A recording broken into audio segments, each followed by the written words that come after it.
So, welcome to Stress and Purpose in Life podcast. Hello, guys. How are you? Okay, we're good. How are you? Perfect. I'm so glad that you're here. I just want to introduce this podcast before we start. I'm here for you listeners, and this podcast is for you guys that want to get inspired and listen to other people's journeys and how they transform their lives. So perhaps we all can have a life fewer of feeling stressed. It's a stressed up environment we live in. So, and more sense of purpose. So, and today's episode will be about confidence and self-love. That's the very interesting subject and really, really important for us, right? So, Absolutely. yeah. So joining me to your extraordinary guest is Jessica Revell, right? Gareth Pryor. Thank you for having me as your guest. You are my guest on my podcast. I'm so passionate about this subject, power of confidence and self-care. It's really inspiring. And you guys have gone through a journey yourself, and you embarked on your journey. I mean, you have a self-discovery learning process, and you have like an unshakable confidence built based on self-love and empowerment. So it's really great to have you here and talk about this subject. So let's get ready now to get inspired by you guys. So warm welcome again. Thank you very much. Fabulous. I had a great day. Yourself?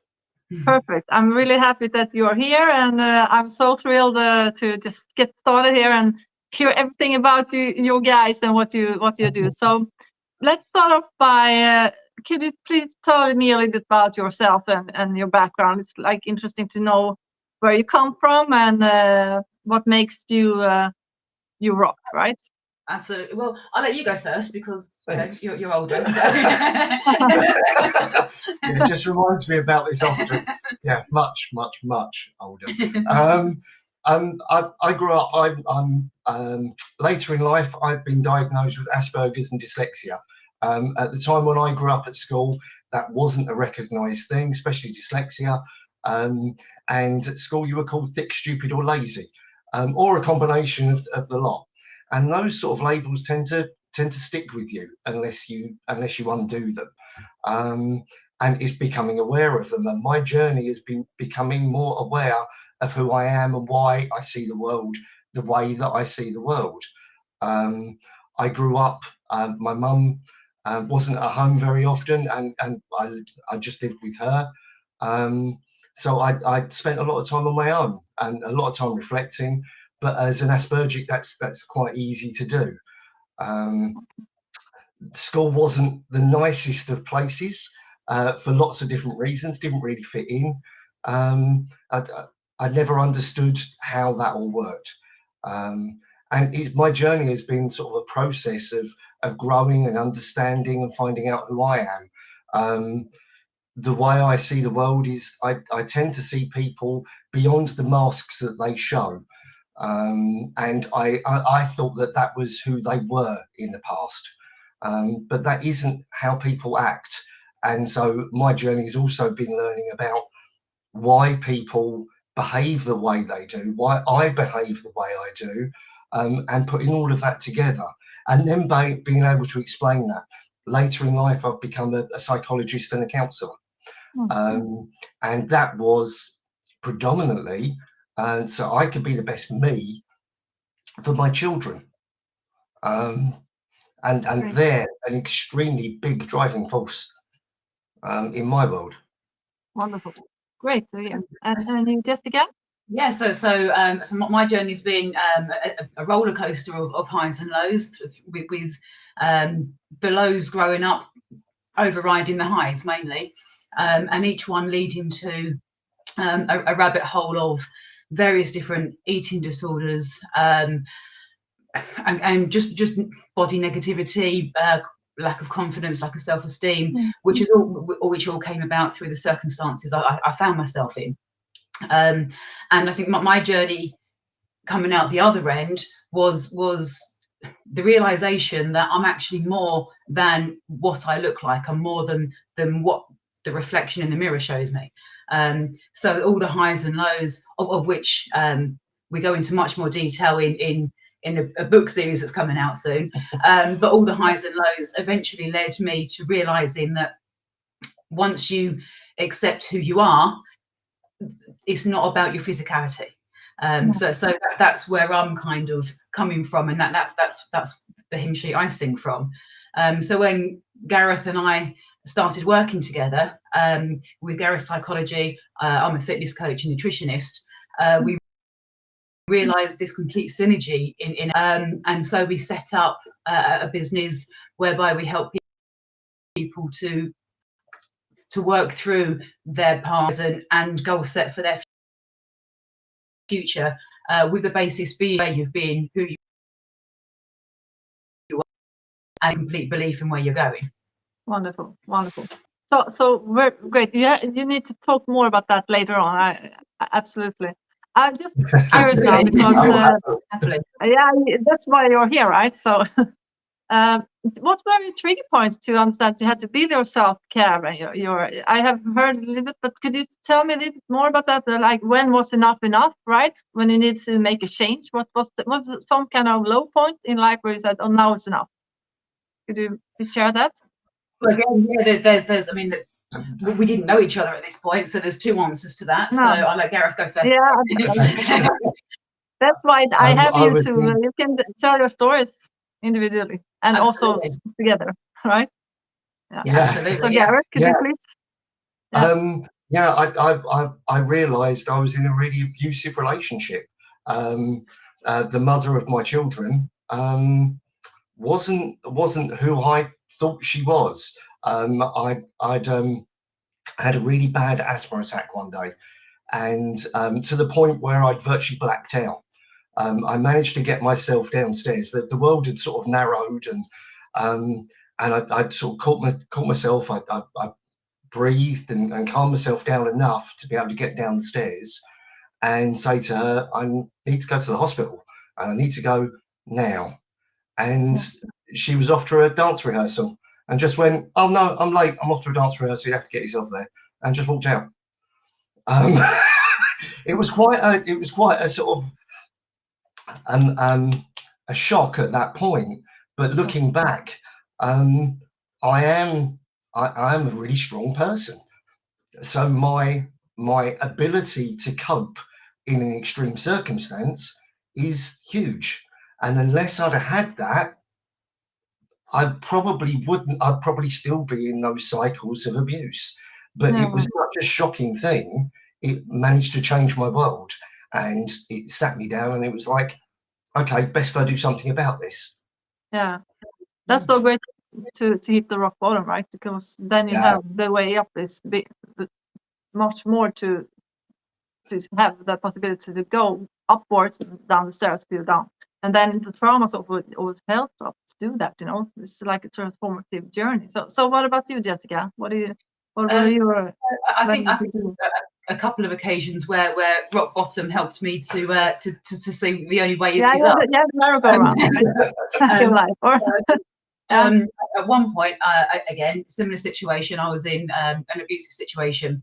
Yeah. In a relationship that wasn't particularly healthy. Wasn't healthy at all. And it was another moment where I'd been living through eating disorders. I was exercising obsessively. I was restricting my calories to beyond anything that was healthy, and that was my own way of keeping some form of control in my life. And then many have that, right? That's self-destructive behavior to have control of something, and that's many people have that. I can't think many people resonate that. Everything else in my life was out of, at this point, I deemed out of my control, and that's very much how I viewed it at the time. So the only thing I had some form of control over was me. But that all changed I had an accident. Went off to the gym one morning. It was a normal day. I was at the gym 6 o'clock in the morning, getting ready for a squat set. Loaded the bar up. I was really chuffed because I was trying for an 80-kilogram squat, which would have been my heaviest squat at the time. And it all went wrong, and the bar ended up crashing down over my neck and breaking my neck. It broke the C1 and C2 vertebrae. Wow. And it was, I was told quite a few times, I was lucky to be alive. never mind anything else. And that obviously took me out of everything. I spent the next year or so literally getting back to my feet. Was looking at straight down the lens of paraplegia at the time.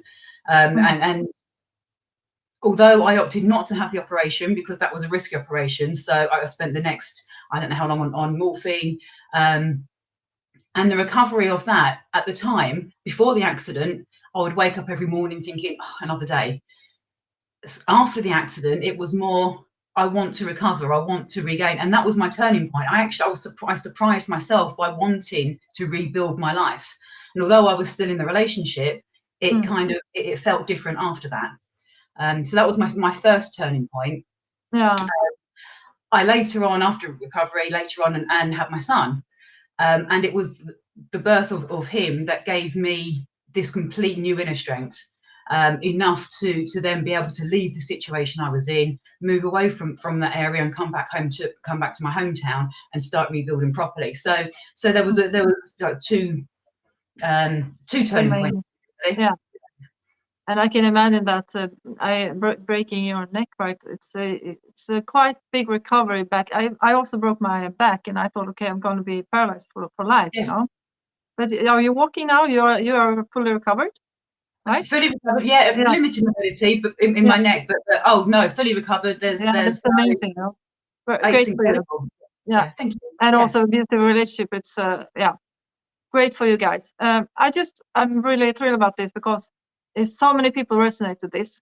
I think many people have perhaps not breaking your neck or something like that, but the other thing you're talking about, the building your self-confidence, going back from the bottom, right? And many people in that stage find some kind of mentors or role models to guide them upstairs. Do you have some kind of role models in your life that have helped you on the way to, or did you do it by yourself totally? Or did you I want to go there, I want to reach that? Yeah. A lot of what we did, I'm speaking for both of us, was it was that voice in our heads that just went, inner voice, no, you've got this. Yeah. And most people have that inner voice, and listening to that. And when you hit the rock bottom, often you hear that, because then you have the time always to maybe reflect on what's not working out. So it's the inner voice is really great. But one of my lowest, when I used to watch, I don't know if you've seen it. It's a program over here called Bear in the Big Blue House. And this was back before I left the relationship I was in, and it was when my son was very, very newborn, and I used to put that TV program on, and I used to look at Bear in the Big Blue House and wish this. It was a puppet, it was a cartoon, but it was this big strong bear that used to help everyone, and I used to wish that this bear would come and rescue me. That was my, and it was this realization actually that there isn't, no one's going to come and rescue you. The only person you can rely on, and it's great to have role models, and it's fantastic to be able to look up to people, but it's even more important to, and I think that's where we've both come from. It's when you realize actually that the one person you ought to be looking up to is yourself. That's the one person who's going to get you out every time, and if you can build that relationship within you, then you can look to others for admiration and for motivation, but you won't actually rely on them to be a role model as such, because you will be your own role model. So I've got Bear in the Big Blue House to thank for that. I think you're on my second question there, because I know about self-care. It's like a vital part of building resilience and also overcoming life challenges, right? And I think about the society and the conditions that it makes for us. Does it help us to bring us down, or what do you think about that? Is it how do you break that stigma if it's like that? Because you are talking about the inner voice, and but there's so many external things outside of you that can influence you as well. So where do you stand there? Well, one of those things is sort of the one of the things that we share with any of the people that we work with is that who's the one person that you're guaranteed to wake up with tomorrow? That's great. I'm going to take that with me. That's really, really interesting. Yeah. That is you, of course. Yeah. Yeah. But the converse part in our society is that we're taught that looking after ourselves is selfish. But Yeah. what we share is that someone else demanding that you look after them, that you Yeah. put them first. That's the true definition of what selfish is. You know, to care for yourself. You were gifted you, and it's your responsibility to look after you. Yeah. It's the same as when you're on a plane, and if the cabin pressure drops, you put the mask on first. Because, you know, and other people can follow you and copy you. But if you don't put that mask on, you can't help anyone else because you're dead. And it's the same as you know, growing up when you've got children in the house. They're going to, as much as you talk to them, they're going to learn more through your learned. They're going to learn more through your behaviour. They adapt a learned behaviour. Yeah. So you can run yourself ragged doing everything for everyone else, but what are you teaching your children at that point? If your children see you looking after yourself, prioritizing yourself, they're going to grow up to do the same thing. They're going to understand that actually they are important, and that by keeping themselves healthy and by keeping themselves in the forefront of their own lives, that's going to put them in such a strong position. And that's what ultimately is what we want for our children, isn't it? Is to give that and teach that onto them. And we can only do that by doing it ourselves. Yeah. Absolutely. I totally agree. And that is also something that the feeling of guilt, you know, when you feel overwhelmed to prioritize yourself. What are your advice on that for people that feel like guilty and what you said, selfish to prioritize yourself? I mean, I think yeah, it's quite a road to get away from that, because that's what society teaches us. It comes from every different angle. So it is being able to, in small steps, in small increments, because it isn't about giant leaps. It's never about giant leaps, but it's just doing something for yourself and being okay for that, even if it's taking 1 minute just to go and do something for yourself. And if someone interrupts you, just say, "Give me 1 minute. I'm taking my minute here," and it's my minute. Yeah. Yeah. Absolutely. And I think it's you know, that's the thing that we sort of share and teach. But that's also where a little bit of self-worth comes in, because they kind of go hand in hand, because it's understanding that it's having the confidence to know that the people in your life, the people that say I love you, will love you enough to respect that. And it's having the confidence to know that, to be able to turn around and say, no, actually, I'm just going to do this for me for 1 minute, for 5 minutes, for half an hour. And understand that, or believe that they do actually love you enough to respect that. And I think a lot of people lack that confidence in themselves to believe that these people do actually love them enough to give them that time. Yeah, I totally agree. Yeah, so you're talking now about confidence up as well. It's self-worth, self-care. It's all hand in hand. Yeah, I agree. And what do you think about, if you talk about building your confidence, then what is that through? I mean, this is a really interesting question, I think, you guys. It is through mindset only, or is it like daily action, or is it a combination of both? I mean, where do you stand there? It's why we do what we do, and why we've built what we've built, because we see all three elements as being, they're the three pillars of health. Is how we refer to them.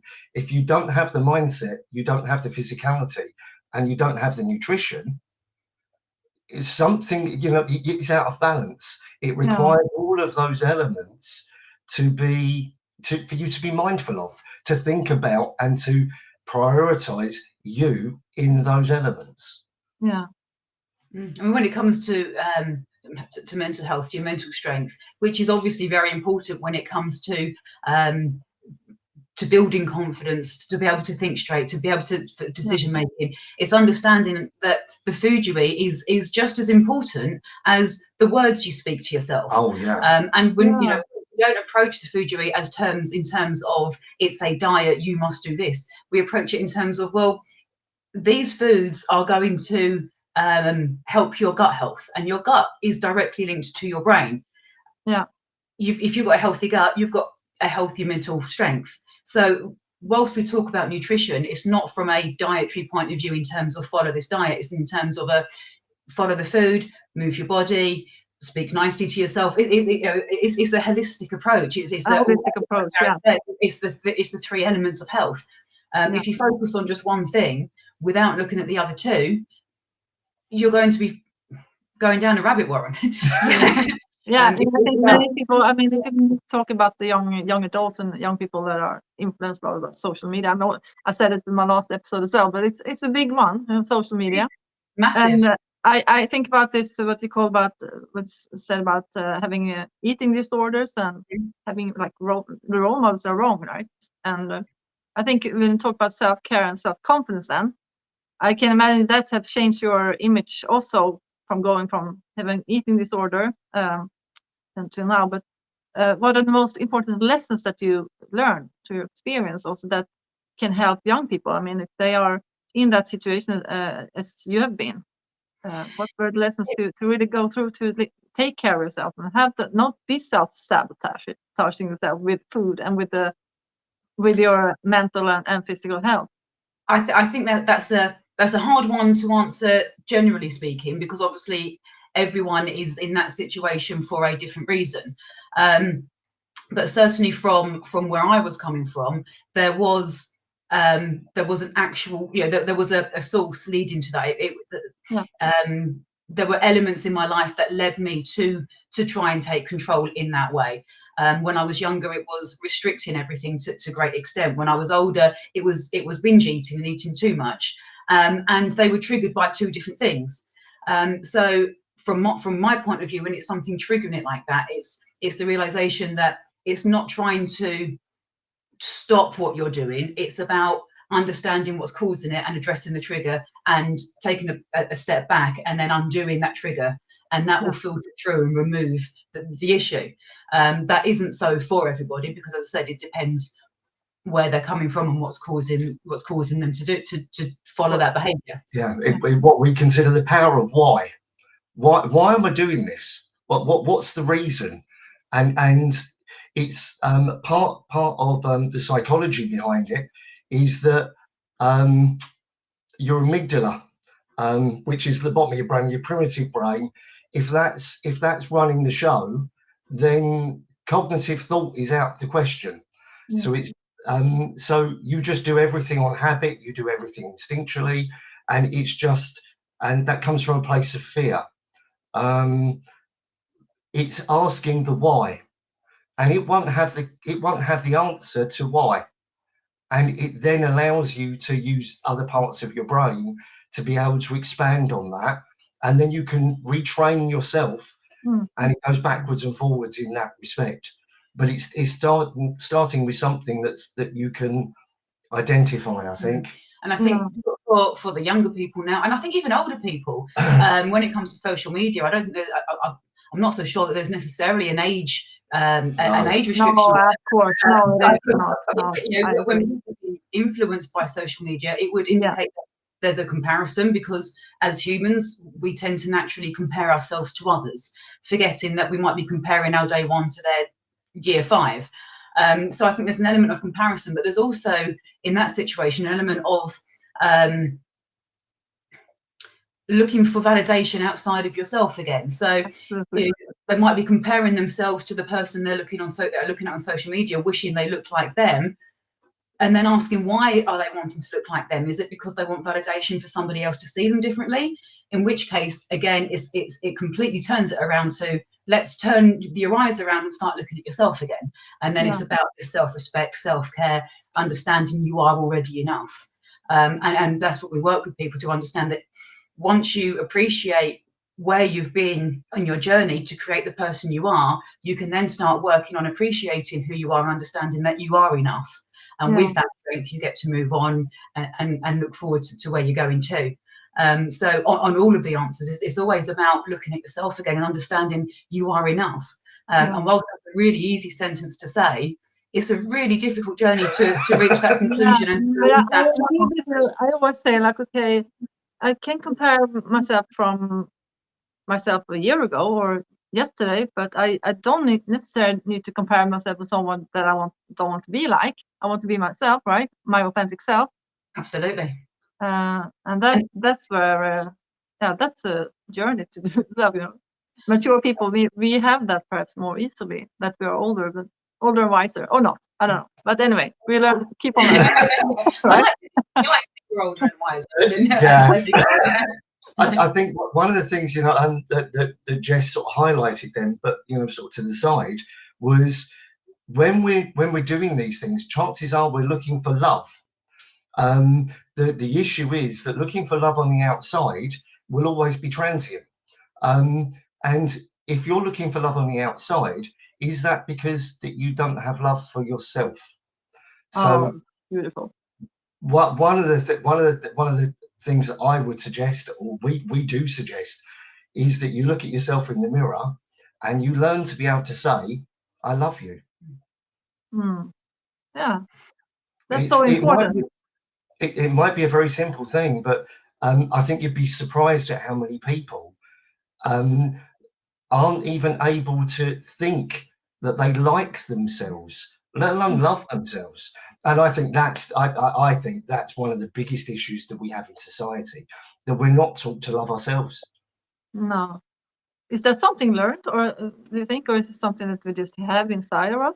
It's kind of interesting. Loving yourself is like the ground thing you have to do. I mean, it's so important to love yourself. I'm going to answer that one only because when Gareth and I first started working together, I'd already gone through a journey of sort of recovery, etc., etc. But there was still lots of things I hadn't put in place, and being able to look in the mirror and say that was one of them, and that's something that Gareth helped me with, and it took a long time, and it's not something. It's not something that you can learn, as in sit down and learn. It's an inside job, and it's something that can be learned over time. But only you can teach it to yourself, if that makes sense. I kind of see it the other way around. For me, it's about remembering. We don't come into this world not loving ourselves. We get taught through our society, which goes back to the question before. We get taught in our society not to. And we get many external things influence us that way, right? I agree with you. Yeah, it does. It's difficult. And what are your ideas there then? What should we do about that? How should we go behind that, or before that, or in front of it? Ignore it.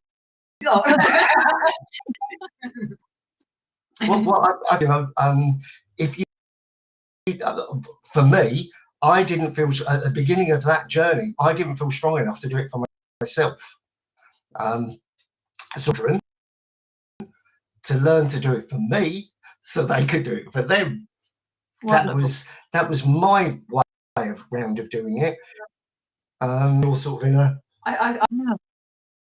For me, it was more of an acceptance of my past. It was accepting the journey and also accepting the part I played with it. I know you don't like the word, Gareth doesn't like the word control, but for me, it was by accepting the journey I've been on, gave me that control back of my life and the path I've taken, which helped me to start learning to understand that that's turned me into me, and then I could start liking me, and then that I could start loving me. But that was a long journey. So for me, it was about accepting that path and readdressing it and going through it until it sat fine with me. Yeah, I would say it's regaining your power. It's taking your power back and centering it back in your heart. Yeah. And it's owning your power. Yeah, it is. And not letting someone else play with it. Yeah. But what do you think then? Because it all comes down to being kind to yourself. Can you repeat? And also, it's also that again being kind to yourself. And one of the things that we teach in the classes, in the programs that we run, is once you learn to be kind to yourself and to truly respect yourself, you will no longer tolerate the unkindness of others. And if people start to learn that they can't be unkind to you, they'll stop. You literally stop the unkindness from around you because you're kind to yourself. You'll just put your hands up and say, no, I'm not having that, and you stop that unkindness coming in. So kindness and loving yourself, that's the main 2 points that is really the ground point to start the journey, right? How do you implement that in your life when you have a busy schedule and okay, I don't have time to prioritize myself? Then you don't have self-love enough, or how do you see it? That's the first issue. If you don't, it is taking that step to say, I will prioritize myself because I respect and care for myself enough to do that.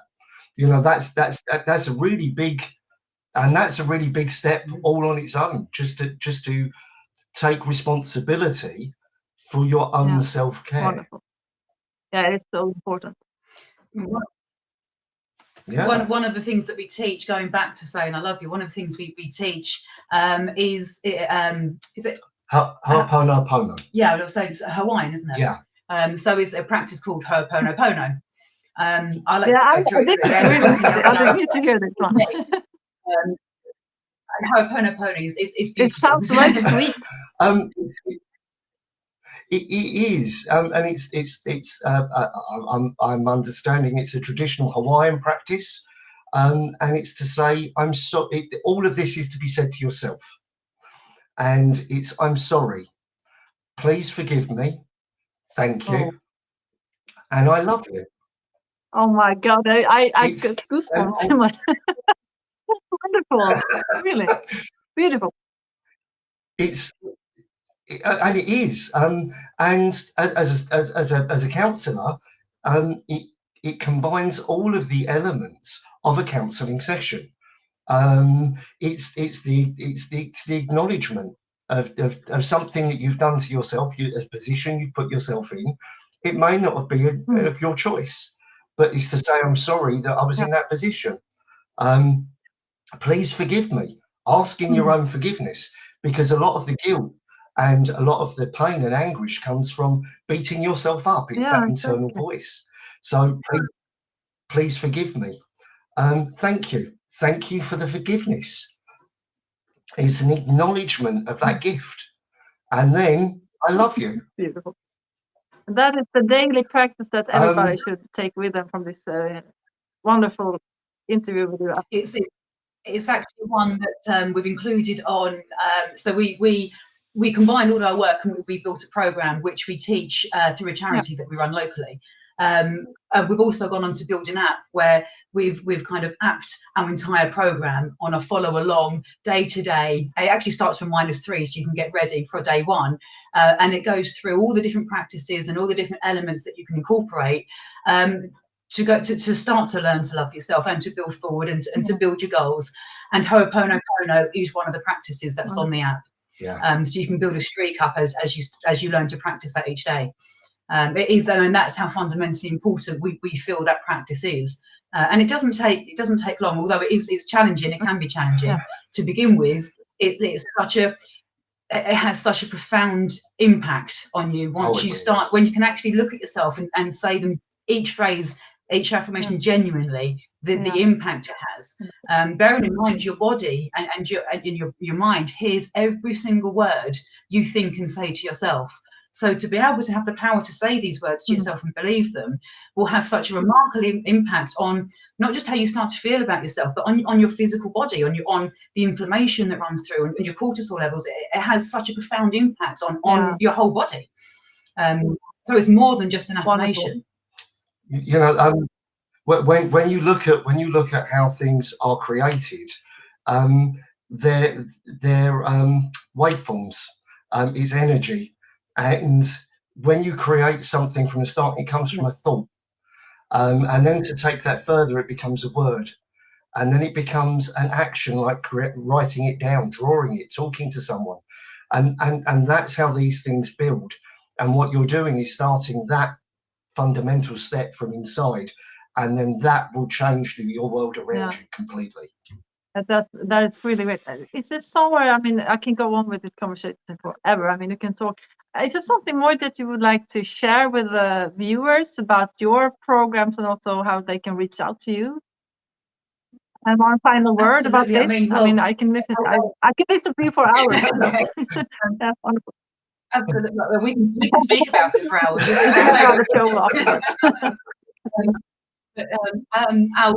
Our story, there is more of our story.